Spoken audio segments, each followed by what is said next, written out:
Grabando. ¿Cómo están, estimados usuarios y estimadas usuarias? Mi nombre es José Martín Brown. Esta es la clase número 83 del cuerpo social y el socialismo biológico. Había pasado ya bastante tiempo desde la última vez que grabé una clase. Como digo, esta es la número 83. Porque resulta que el mundo es muy demandante. O sea, demanda mucho de tu tiempo, de tu esfuerzo mental, de tus esfuerzos físicos. Por eso es que también estoy grabando estas clases, porque no sé cuándo pueda volver a grabarlas. Y queden bien o queden mal, esto es lo que hay, como decían antes. La última vez habíamos hablado de lo que es el metabolismo social. Y quedamos en que el metabolismo social se componía de varios elementos. Entre ellos está el sistema de seguridad, que biológicamente sería el sistema inmunológico, representado por el sistema de seguridad social, ¿verdad? O sea, me refiero a seguridad social a los cuerpos de seguridad. También estaba el sistema laboral, que sería nuestro, ¿cómo se podría decir? Nuestro biorritmo físico, o el ciclo circadiano se le llama. Y también está el sistema de la economía. Bueno, después que ahorita vamos a continuar con la guerra, la cuestión del sistema de seguridad con la guerra asimétrica, cuando agotemos ese tema vamos a seguir con el sistema laboral, después con el sistema económico. Son temas un poquito densos, pero para algunos que estén interesados en ese tipo de temas podrá resultarles más o menos interesante. Por cierto que en estos días, hoy es 26 de enero del año 2025. Para los que estén interesados en qué fecha estoy grabando esto. La última clase la grabé, creo que fue en noviembre del 2024. No me acuerdo ya. Bueno, ya ha pasado bastantes cosas. Y ahorita hicieron una supuesta elección de jueces de paz.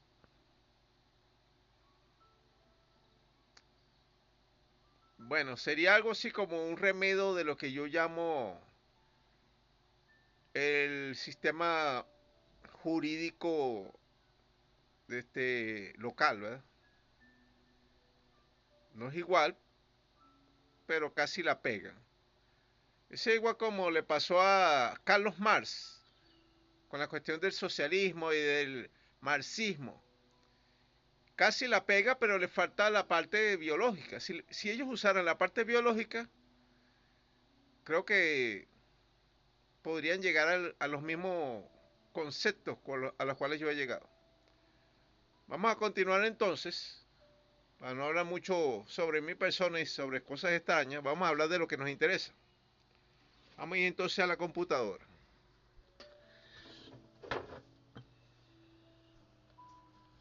Habíamos quedado en que entonces que vamos a hablar del capítulo 7 de la seguridad de la nación y la guerra asimétrica.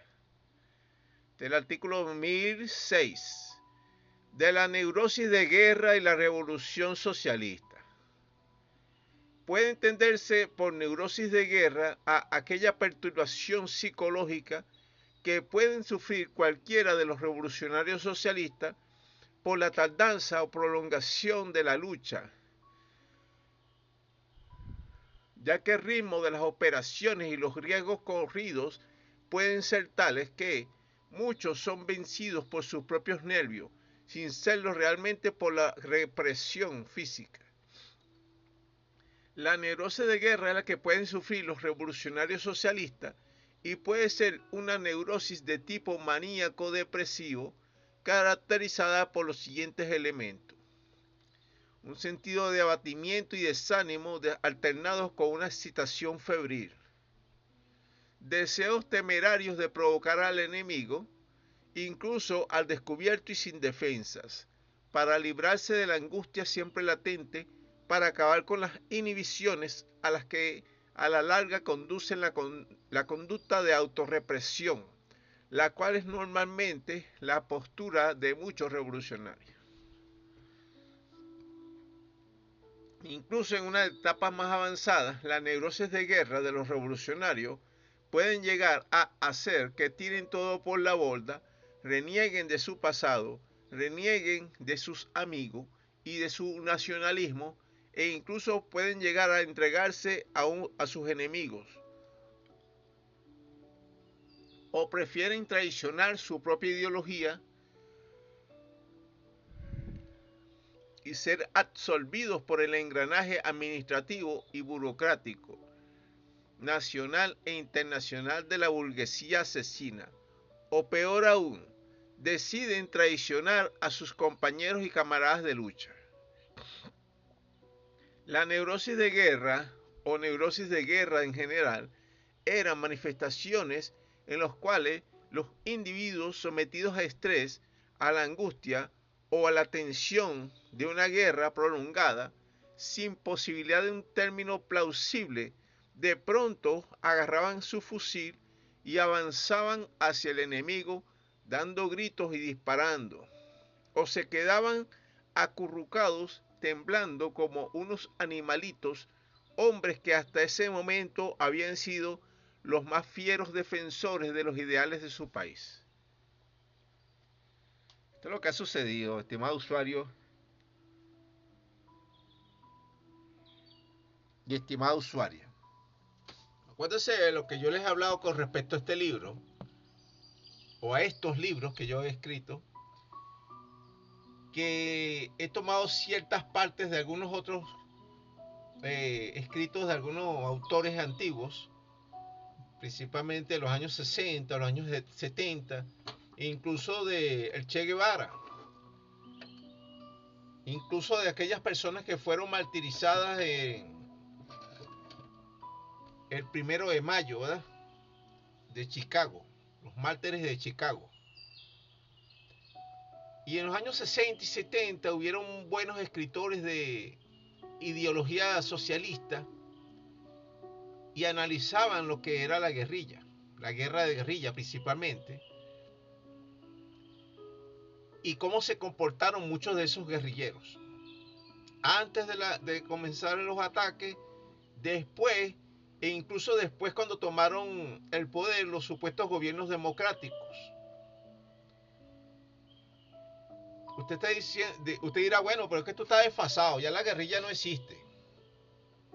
Sí, es verdad, no existe. ¿Por qué no existe? Si los mismos gobiernos supuestamente representativos siguen siendo represivos.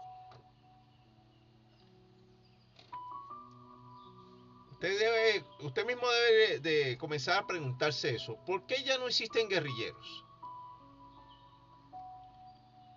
Hay muchas causas. Una de ellas es la educación, ¿verdad? Han condicionado a las personas a la resignación. Resígnate, vale, eso siempre ha sido así. Mira que el gobierno no sirve. No, bueno, resígnate. Mira que la economía no sirve. Bueno, resígnate. Que no puedo comprar una casa. Bueno, resígnate. Que el sueldo no me alcanza. Bueno, resígnate. Y si tú protestas, bueno, te va a caer el Estado. La represión, pues. ¿O usted cree que antes no existía lo mismo? No existía la misma represión, no existían los mismos problemas sociales, etc. ¿Cuál es la diferencia? La mentalidad de los hombres. Aquellos hombres tomaron las armas para tratar de arreglar algo que no se podía arreglar por los medios políticos. Y ahorita es lo mismo. Políticamente es prácticamente imposible arreglar vamos a llamarle, los desequilibrios sociales. Y ahorita es peor porque la mayoría de los jóvenes, vamos a llamarlo así, vamos a meterlos todos en un solo saco. La mayoría de los jóvenes solamente están pensando en lo suyo, en TikTok, en internet, en idiotizarse, pues. Meterse estupideces en la cabeza. Tú le hablas de una ideología y no les interesa. Porque piensan que la ideología es para los políticos, pues. Ellos no tienen nada que ver con ese mundo. Pero cuando les pegan en el bolsillo, ahí sí, bueno, ¿qué pasa? Vamos a cambiar de político. Entonces, estimado usuario y estimada usuaria, yo sé que hablé de las supuestas causas muy por encimita y a lo mejor no dije de manera profunda las causas. Pero una de las principales causas es la educación y el cambio de mentalidad por medio de, vamos a decirlo así, el pan y circo. Los gobiernos entendieron, los gobiernos burocráticos, pues los reaccionarios, se le llamaban reaccionarios porque todo el que fuera medio comunista o socialista los eliminaban. Reaccionaban pues contra la ideología comunista o socialista. Los gobiernos reaccionarios tomaron la iniciativa de dar pequeñas prebendas al pueblo para que se quedara quieto.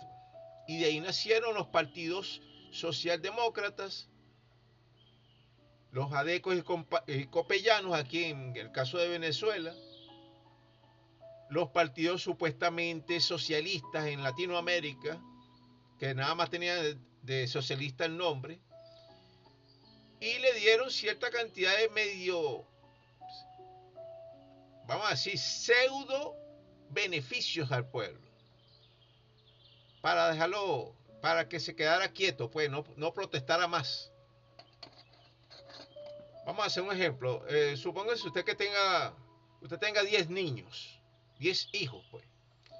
Y todos protestan porque tengo hambre, tengo hambre. Ok. Y usted le da lo que se llama una especie de placebo.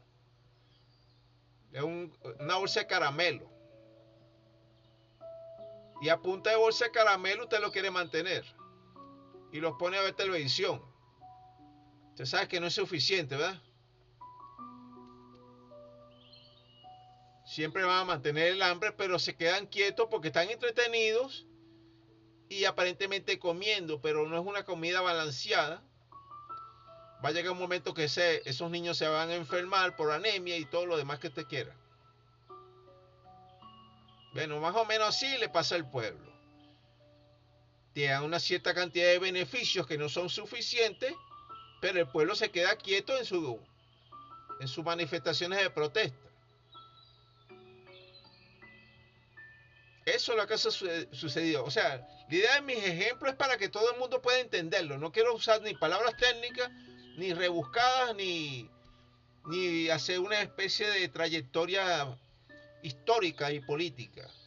Ya a lo largo de todos estos libros y de todos estos videos, usted más o menos ha entendido lo que yo quiero decir. Vamos a continuar, porque si no me voy a ir para otro tema.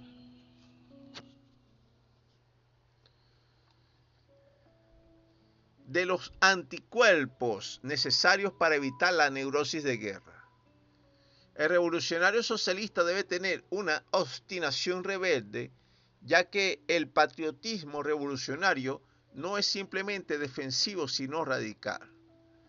El revolucionario socialista debe evitar el espontaneísmo y la subestimación del trabajo previo a la lucha, y evitar la subestimación del estudio teórico, sabiendo que no puede contar más que con sus propias fuerzas, aún estando en medio de amigos, acompañantes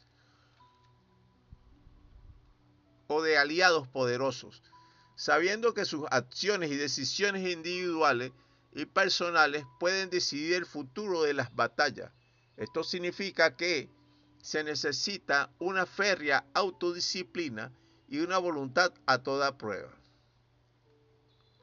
El revolucionario socialista siempre debe tener en cuenta que el pueblo es de corta memoria y no tiene la intención de seguir más que a quien vea combatir a su lado, por lo que normalmente no se lanza por sí mismo ni espontáneamente a la lucha revolucionaria radical. ¿Sabes lo que quiero, estimado usuario y estimada usuaria? Vean lo interesante de ese pequeño punto que le acabo de hablar. En las épocas antiguas, cuando existían esa guerrilla y esos revolucionarios guerrilleros, habían ciertas cabezas visibles de lo que es una guerrilla, ¿verdad? Los más famosos, el Che Guevara, Fidel Castro. Aquí en Venezuela hubieron varios guerrilleros, ¿verdad? Muy nombrados. Pero, ¿qué pasa? El pueblo no lo seguía en su totalidad. Era un cúmulo muy pequeño de guerrilleros. Claro, eran apoyados por ciertas partes del pueblo. Incluso aquí hubo guerrilla urbana, aquí en Venezuela me refiero. O sea, en toda Latinoamérica hubo, pero aquí en Venezuela se concentró la guerrilla en el 23 de enero, en Sarria, en algunos otros en algunas otras partes de aquí de Caracas, pues. Pero fueron exterminados poco a poco. ¿Por qué? Porque el gobierno, como les explico, el gobierno es astuto. La mayoría de los gobiernos son astutos porque necesitan ser astutos para mantenerse en el poder. Porque si no serían fácilmente derrocados. Entonces, ¿qué hicieron los del gobierno? Infiltraron guerrilleros falsos. Metieron una cuña en las ideologías y dividieron los partidos políticos en micropartidos. Por tonterías ideológicas. ¿Por qué? Porque hay una ideología específica, vamos a llamarlo dogmática o fuerte, que vendría siendo el comunismo, y esos comunismos no se quisieron adaptar a las circunstancias, y es el supuesto núcleo fuerte de los partidos de movimiento al socialismo, el MAS, aquí en Venezuela se llama así. Y el partido del Gallo Rojo, Partido Comunista de Venezuela, fueron infiltrados por organismos de seguridad, policías haciéndose pasar por comunistas, y comenzaron a exterminarlos uno por uno. ¿Y qué es ahorita el Partido Comunista? Un apéndice del gobierno de Estados Unidos. Imagínense usted eso. Igualmente, a nivel internacional, la Organización Mundial del Trabajo, un apéndice de Estados Unidos. O sea, los que deberían de luchar por los trabajadores son apéndices de los empresarios. Lo mismo que sucede con los sindicalistas. Cuando se dejan comprar por el empresario, automáticamente dejan de luchar por la clase obrera. ¿Y por qué sucede eso, estimado usuario y estimada usuaria? No vamos a poner que la debilidad la tenga la persona, que sí es así. Pero la debilidad principal comienza en la misma ideología. Porque si usted tiene una ideología mocha, no bien acabada, no bien especificada, cualquier duda que usted le meta en esa pequeña ideología, así sea muy pequeña, usted comienza a desestabilizarse. Es sencillo. ¿Por qué? Porque una de las fallas de la ideología marxista y de la ideología socialistas antiguas, vamos a llamarlas las doctrinarias, pues, es la parte económica. ¿Cómo pasar o hacer una transición entre el capitalismo y el comunismo?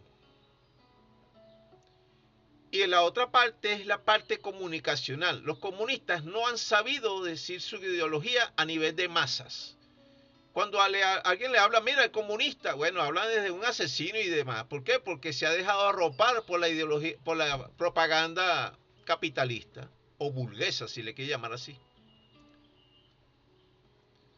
O sea, se han dejado satanizar, para decirlo de otra manera.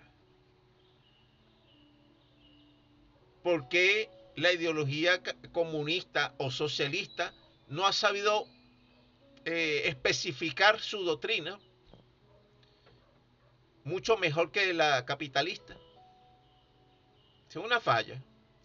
Es como que usted venda papas y el que está al lado suya venda tomate y el otro pregona más y mejor su mercancía, la gente va y le compra los tomates y usted se queda con las papas. Es así de fácil. Yo sé que simplifico mucho los ejemplos, pero es para que todo el mundo lo comprenda. Vamos a continuar.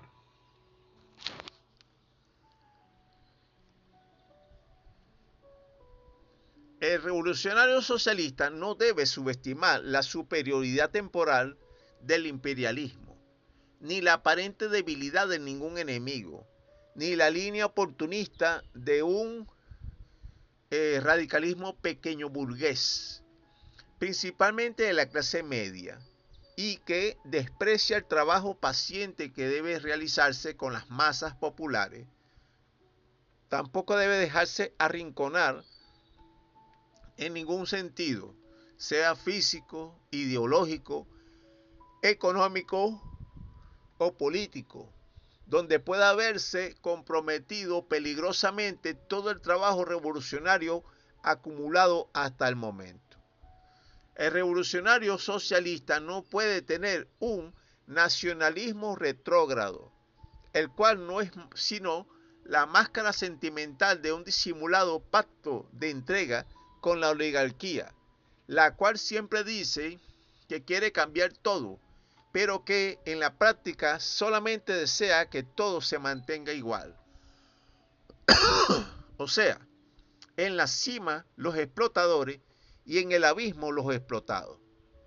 El revolucionario socialista no puede nunca dejar de estudiar y no puede nunca dejar de hacer una acción revolucionaria que sea beneficiosa para sí mismo y o para la sociedad, sin esperar reconocimiento de nadie, sin esperar recompensa de nadie y sin esperar agradecimiento de nadie. Ya quedará en su momento por parte de la sociedad reconocer, recompensar y agradecer. Ok, y supóngase usted que la sociedad no reconozca, ni recompense, ni agradezca. Pero si cree en Papá Dios, sabrá que Papá Dios no olvida nada. Y esa es otra falla de los supuestos revolucionarios comunistas que no creen en Papá Dios. O sea, que tienen una mesa con dos patas, pues. En cualquier momento se voltea. De un lado se voltea para el otro. Si tú tienes una mesa, la idea es que tenga 4 patas. Y si puedes tener 5 o 10 patas, mejor. Por eso que este socialismo biológico que yo propongo está bien cimentado, aunque suene mal que yo mismo lo diga. ¿Por qué está bien cimentado? Porque tengo, o Papá Dios pues me puso en la mente la idea de que tú no puedes dejar de ver la parte biológica. Somos seres biológicos y tenemos una sociedad biológica. Es así de fácil. Ahora, que no está estructurada de la manera que yo lo estoy proponiendo aquí ya es otra cosa. Vamos a continuar. Ahora, de la guerra de guerrillas, del poder popular, conceptos fundamentales. Se entera con respecto de la guerra de guerrillas, del poder popular, sus conceptos y definiciones como pudieran ser conocidas en el cuerpo social de la República Socialista y Bolivariana de Venezuela lo siguiente. El pueblo que en algún momento de la historia puede estar adormecido por el orden social natural, entre comillas, impuesto por el capitalismo salvaje, debe organizarse según lo dictaminado por el socialismo biológico y por lo estipulado en la presente Constitución. Normalmente en los países subdesarrollados, las diferencias propias de un país semicolonial están reforzadas por la hipnosis colectiva del mundo capitalista burgués, donde el enemigo de clase existe, según el imaginario popular, como si la oligarquía y la burguesía asesina fueran algo natural y existieran como si siempre hubieran existido, igual como existen las montañas y las plantas del campo, ya que tienen todas las apariencias de la inamovilidad y la inmutabilidad. Se entenderá que el poder popular debe considerar siempre ilusorias y temporales las reivindicaciones sociales parciales, las transiciones de principios revolucionarios o la conciliación circunstancial con la oligarquía, ya que la meta real es la toma del poder. El poder popular debe preparar también las condiciones objetivas necesarias a través de la organización para una posible acción directa de ofensiva armada de las masas populares y que involucre a la casi totalidad de la clase obrera, sabiendo que la burguesía criolla, industrial y banquera tratará siempre de engañar, asesinar y robar al pueblo.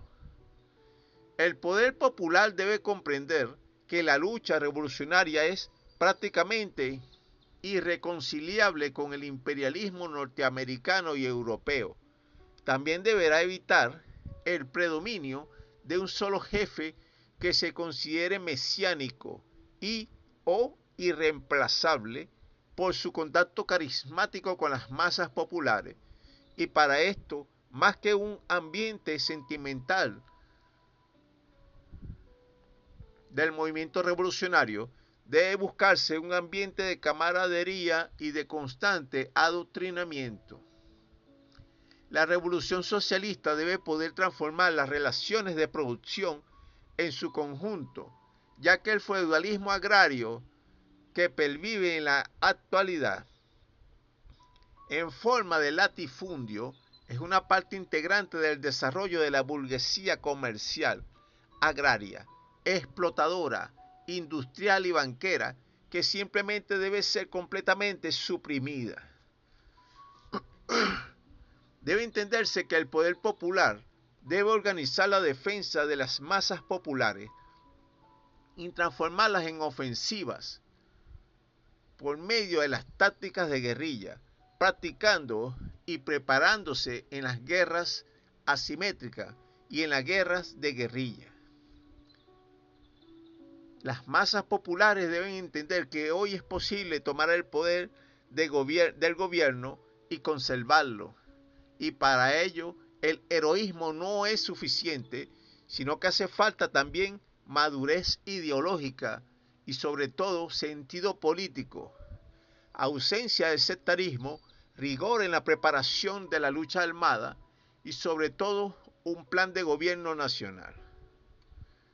El poder popular deberá entender la necesidad de tener una obstinación en la lucha revolucionaria y de darle a entender a sus organizaciones básicas la necesidad de la movilidad y del equipamiento para compensar su posible falta de efectivos y de armamentos, la necesidad de hacer una guerra agresiva y de ataques rápidos y no tanto defensiva y estática.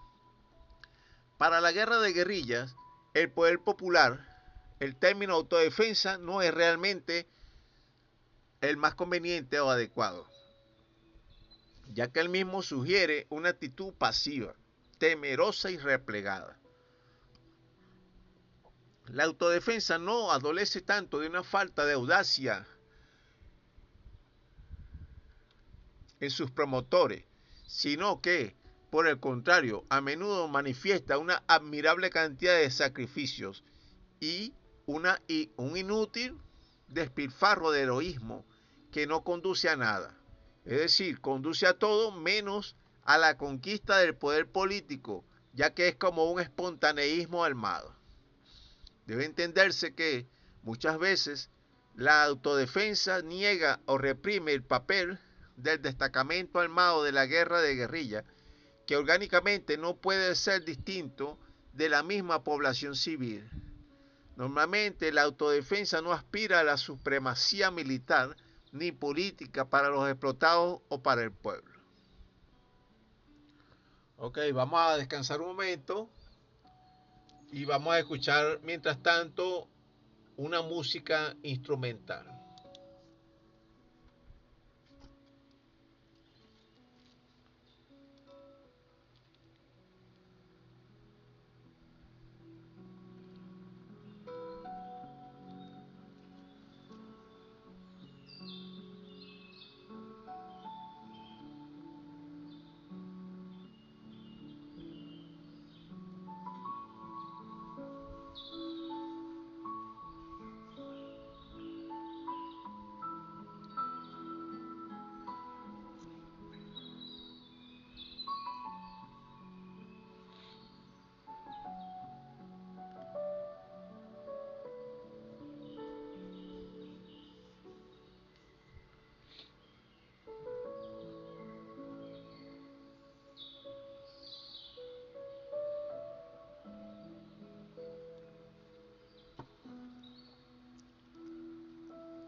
Vamos a regresar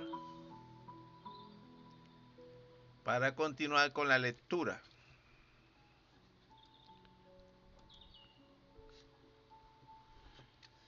Se deberá entender en el seno del poder popular que para destruir a un ejército es necesario otro ejército que lo supere en resistencia, en moral y en estrategia, lo que supone para la ejecución de la guerra de guerrilla mucha táctica,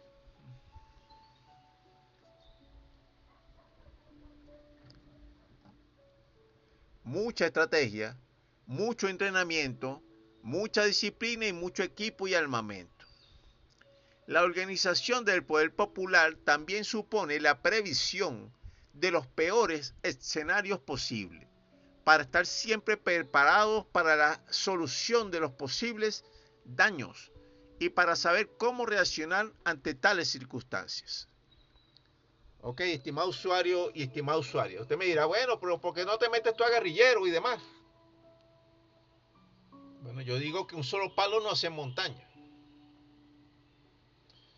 Yo estoy cumpliendo con mi deber que me puso Papá Dios,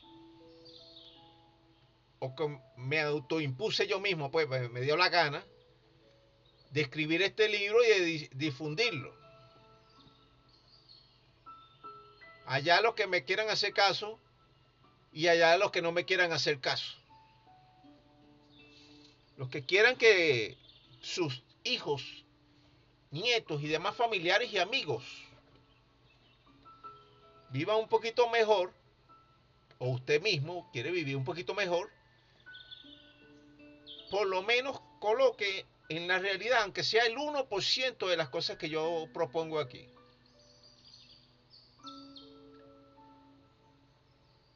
Pero ¿qué sucede? La mayoría de las personas no escuchan lo que se les dice. No hacen caso de nada de lo que se les dice. Y aunque usted le esté proponiendo algo bueno, mira, vamos a hacer aquello, vamos a hacer lo otro, existe la famosa resistencia al cambio. Es algo cultural.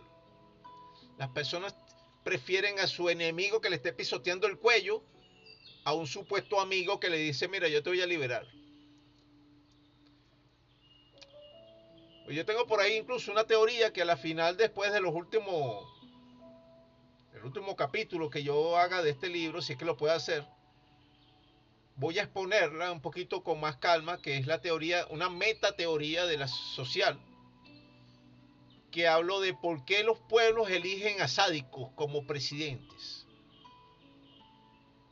Porque los pueblos aparentemente tienen una tendencia al masoquismo. Les gusta que lo jodan, pues. Entonces eligen al peor de todos. Como que el subconsciente le dice, mira, este es el que te va a robar. Ah, bueno, vamos a elegirlo. Entonces yo tengo una meta teoría con respecto a eso. Entonces al final de esto, de que haya expuesto toda la cuestión del libro, lo voy a exponer como una especie de programa aparte, como un apéndice. Pero como ya saben, le estoy explicando algo por encimita, que una de mis teorías es que hay una parte sádica, políticamente sádica, y hay una parte masoquista que es la mayoría del pueblo, pues.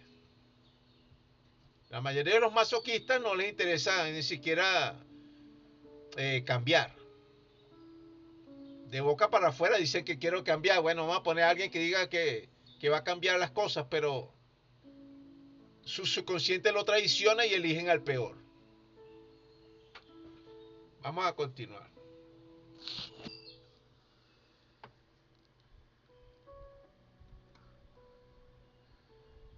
De algunos errores del pueblo en materia de seguridad. En algunas zonas de las ciudades, defendidas por su propia población, que no hace otra cosa sino esperar pasivamente el ataque enemigo, dependiendo incluso de la buena voluntad del mismo enemigo, pueden incurrir en alguna de estas situaciones. La guerrilla móvil se vuelve estática y se cree inexpugnable. La actitud de vigilancia se adormece. Se olvidan cada vez más de poner a prueba las milicias populares. Se olvidan de velar por su entrenamiento, por su armamento, y la vigilancia se relaja. Se reciben armas que le dan una apariencia o sentimiento de poder. Con el tiempo, la revolución socialista se aburguesa. O sea, más que todos los dirigentes pues se vuelven burgueses, como está sucediendo aquí en la revolución bolivariana. Y si esto le cae mal a alguno, bueno, no me interesa de todas maneras, yo no recibo nada del gobierno. Para que sepan, a mí el gobierno no me da absolutamente nada y nadie me mantiene, nada más papá Dios. Tampoco estoy aspirando a ningún cargo público, ni político, ni nada parecido. Para los que sepan eso. Algunas veces, donde no se ha hecho un trabajo político suficiente, muchos trabajadores y trabajadoras sienten o actúan como si estuvieran clavados o anclados a su lugar de trabajo. Se sienten como sitiados y expuestos a todas las represalias posibles contra los suyos y contra ellos mismos, sin capacidad de maniobra, ni para destacarse de su base de formaciones organizadas, sin verdadera organización militar, sin dirección, ni medios materiales de ningún tipo, sin posibilidades de objetivas ni materiales de transformarse en una fuerza móvil agresiva, y se sienten como si estuvieran condenados a la matanza al momento de enfrentarse con los órganos represivos de la burguesía o del imperialismo asesino. O sea, para resumir esto que acabo de hablar, ese es como el malandro, pues, como el, vamos a llamar, un antisocial. Estimado usuario, si usted es antisocial, usted no tiene derecho a tener una casa, ni a tener una familia estable. Ok, la puede tener, pero que no se sepa que usted es antisocial. ¿Por qué? Porque estando en su casa, ahí lo van a buscar. Y así es fácil, y me gusta hablar claro para que la gente lo entienda. O sea, cuando usted es ubicable, usted es fácilmente casable, pues. Aunque suenen raros las dos palabras. Si usted lo ubican, a usted lo van a esperar ahí. O lo van a buscar ahí donde está ubicado. Tiene que mantenerse movilizándose. Lo mismo es la guerrilla. La guerrilla no puede estar en un solo sitio solamente. Tiene que mantenerse movilizándose. Y uno de los errores de muchos guerrilleros es tener una gran cantidad de personas en un solo sitio. No, el guerrillero tiene que ser individual. Okay, después que estés adoctrinado, te has entrenado y demás, cada quien tiene su misión, su propia misión personal. Aunque usted sea un trabajador y demás, usted puede ser un guerrillero muy fácilmente. Que en el momento que sea necesario, usted sale adelante, pues, a hacer lo que le toca hacer. Que estoy mal educando al pueblo, mal aconsejándolo. Es posible que sí sea así. Pero ¿de qué otra manera el pueblo puede sobrevivir a la represión? Huyendo, dejando sus casas, haciendo lo que le hicieron en Gaza, dejándose matar, que le maten a sus hijos, a su familia, que lo mutilen. Eso es lo que quisieran, porque eso es lo que hace la élite mundial. La élite mundial no le importa a nadie, ¿oye? Yo creo que ni siquiera se importan ellos mismos. Vamos a continuar. La famosa disputa de la propiedad de los medios de producción es inconcebible e impensable para la élite burguesa y oligárquica, la cual tratará de mantener por cualquier método dichos medios de producción bajo el control de todo el aparato de represión de las clases dominantes. Y en estos casos el poder popular no puede llevar a las masas populares al suicidio colectivo, luchando sin armas y sin estrategia, y tampoco se pueden dejar llevar por el reformismo oligárquico, quienes prometen pequeños acuerdos para aplacar a las masas populares. El poder popular tampoco se puede dar la mano con la burguesía asesina para condenar la guerra de guerrillas populares, para deshacerla, para frenarla, sabotearla y hacer que sea clandestina e independiente de la población civil. El poder popular hará entender a todos los actores involucrados que la verdadera seguridad y protección de la población descansa en la destrucción progresiva del potencial ofensivo o militar del enemigo, por lo cual el poder popular no puede esperar que el enemigo vaya a sus posiciones para tomar la iniciativa y pasar al ataque, bajo la penosa posibilidad de perder la iniciativa, la velocidad en sus movimientos y su capacidad de maniobra. El poder popular deberá mantener siempre presente que atacar al enemigo en todos los terrenos ideológicos, políticos, económicos, físicos, educativos, comunicacionales, sociales, etc., es poner a este incesantemente a la defensiva, agotándolo, impidiéndole llevar más lejos sus actividades, quitarle la iniciativa y hacer sus maniobras difíciles. Otro de los elementos del poder popular es que cuando se hayan logrado el apoyo de las masas trabajadoras, debe tener una retaguardia sólida de donde sacar un aprovisionamiento seguro, inculcándoles constantemente la fe revolucionaria en el triunfo inevitable de la clase obrera. ¿Por qué dice que es inevitable, estimado usuario y estimada usuaria? Porque los oligarcas son poquitos, si usted se pone a ver. La élite mundial es poquita, si supuestamente es el 1% de... menos del 1% de la población mundial. O sea, todos los que tienen el poder político y económico a nivel mundial no llegan al 1% de la población. O sea que de 8.000 millones de personas, sería algo así como, vamos a suponer, 800.000 personas o menos, 1.000.000, 8 millones incluso. Se podría llenar una ciudad solamente con eso. Pero ¿qué se puede decir de eso? Que si se extermina esa cantidad de personas, el mundo se va a acomodar. No se va a acomodar. Porque vamos a seguir con los mismos sistemas. O sea que si se eliminan a esos, vamos a poner una cifra específica, que si se eliminaran a 8 millones de personas, a nivel planetario me refiero, el resto de los 8.000 millones de personas vamos a vivir mejor. No. Porque esos 8.000 millones de personas son una cuenta de ignorantes mal organizados. Y les estoy hablando de lo más suave posible.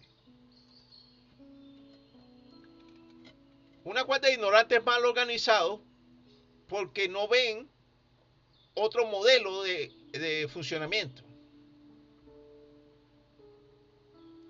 O sea, solamente ven un supuesto presidente, unos supuestos ministros, un aparataje estatal, pues, para decirlo de esta manera, creados por las mismas personas que supuestamente estamos exterminando. Vamos a suponer que ya la exterminamos. Exterminamos a la élite mundial, ok, chévere. ¿Y ahora qué hacemos? ¿Cómo nos repartimos los reales? ¿Cómo nos repartimos los terrenos que esa gente acaparaba? ¿Cómo nos repartimos los medios de producción? Van a pasar a manos de otra élite, de los supuestamente que son más fuertes, los que tengan más almas, los más sanguinarios, los más inmorales. Va a haber otra élite igualita. Entonces la gracia está en que primero hay que educar al pueblo, primero hay que organizar al pueblo, primero hay que ver cómo deberían de repartir los bienes, y después, si te da la gana, bueno, exterminas a la élite. Porque si no, vamos a caer en otra élite y quizás la peor todavía. ¿Por qué? Porque el pueblo no está, vamos a decir, preparado para repartir los bienes materiales. No es que todos somos una cuerda de egoístas y miserables. La miseria humana nos está matando. Entonces, la idea está primero en la organización, en la información y en la educación. Y si usted mate a todos los presidentes de todos los países, el aparataje estatal va a continuar. Para eso son esta información que yo estoy poniendo. Entonces, si colocamos otro tipo de sistema que sea más equitativo, que sea más completo de manera ideológica, ya no nos vamos a volver locos cuando no haya quien nos esté mandando. Porque una persona es diferente a cuando la manda que cuando se manda a sí misma. Si usted le pone en una pastelería y no hay supervisión, usted se come todos los pasteles. Así de fácil. Si usted le pone en un banco y no hay quien lo frene, se va a llevar todos los reales. Porque esa es la naturaleza humana. Y no me van a engañar de que no, yo no voy a hacer eso. Bueno, está bien, no lo vas a hacer. Porque no te están dando la oportunidad, pero si te dan la oportunidad te lo vas a llevar todo. Entonces no es que yo estoy proponiendo exterminar a toda la élite, que sí es verdad, lo estoy proponiendo. Pero la idea es que hay que saber qué vamos a hacer después que esté exterminada. No sé si me comprenda o no me hago entender bien. Vamos a continuar. De la seguridad de la nación en relación con la lucha política. La lucha política de las masas populares sirve de aprendizaje o entrenamiento para una posible lucha armada, ya que debe entenderse que la lucha política y la lucha armada van juntas, y allí donde una es débil, la otra lo es también y viceversa. La revolución socialista debe destruir ese tabú creado por las leyes oligárquicas y la propaganda capitalista privada, y sobre todo de la élite burguesa, y oligárquica, creado en detrimento de las clases populares, las cuales insisten en que el pueblo no debe inmiscuirse en una guerra de guerrilla y solo participar en política como un simple títere sin alma. La revolución socialista también debe buscar destruir ese vestigio inconsciente de miedo y humildad que siente el obrero y la clase trabajadora frente al patrono explotador que siempre amenaza con botarlo o desmejorarlo.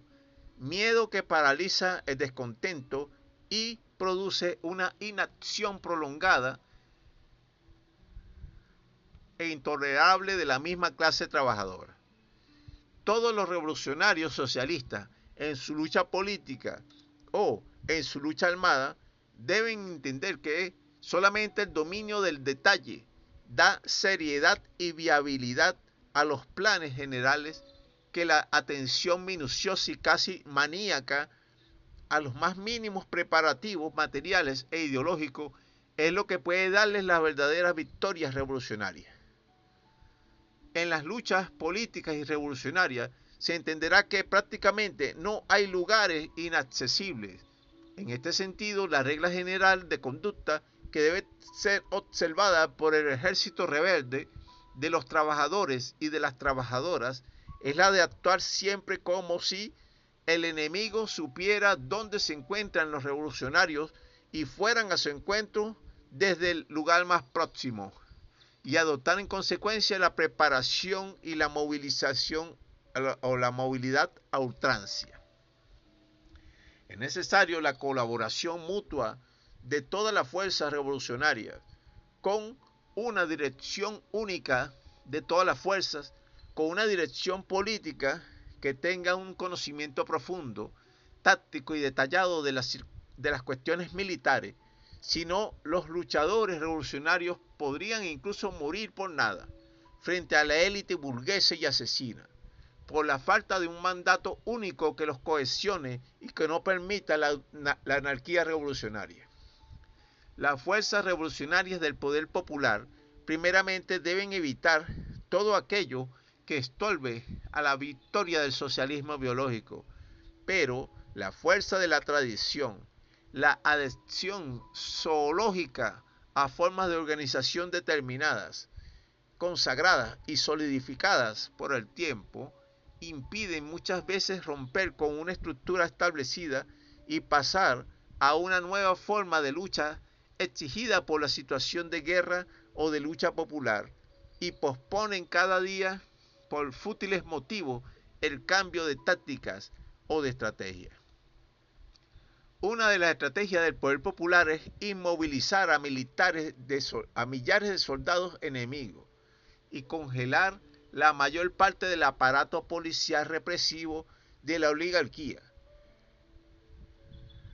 en tareas estériles de protección, manteniendo una guerra ofensiva y sin tregua, sea política, económica, social, educativa, psicológica o militar, ya que deben saberlo los nacidos y los que están por nacer, que esta lucha revolucionaria no se acabará hasta que se haya impuesto de manera total el socialismo biológico a nivel planetario.